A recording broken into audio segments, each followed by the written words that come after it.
চাৰিসীমা সুৰক্ষিত নহয়, কাৰণ আমি ঐতিহাসিকভাৱে বাংলাদেশৰ আমি সীমাত আছোঁ। ঐতিহাসিকভাৱে আমি ম্যানমাৰৰ সীমাত আছোঁ। ঐতিহাসিকভাৱে আমি পশ্চিমবংগৰ সীমাত আছোঁ। ঐতিহাসিকভাৱে আমাৰ নিজৰ 12খন জিলাত অসমীয়া সংখ্যালঘু।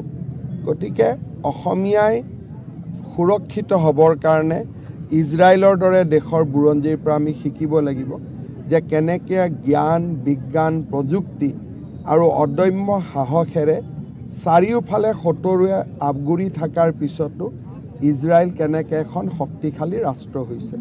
অসমীয়াই তেনে শিকিব লাগিব আৰু তেতিয়াহে আমি জাতি হিচাপে জীয়াই থাকিব। অসমৰ চাৰিসীমা সুৰক্ষিত নহয়, কাৰণ আমি ঐতিহাসিকভাৱে বাংলাদেশৰ আমি সীমাত আছোঁ। ঐতিহাসিকভাৱে আমি ম্যানমাৰৰ সীমাত আছোঁ। ঐতিহাসিকভাৱে আমি পশ্চিমবংগৰ সীমাত আছোঁ।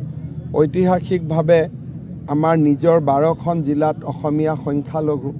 গতিকে অসমীয়াই সুৰক্ষিত হ'বৰ কাৰণে ইজৰাইলৰ দৰে দেশৰ বুৰঞ্জীৰ পৰা আমি শিকিব লাগিব।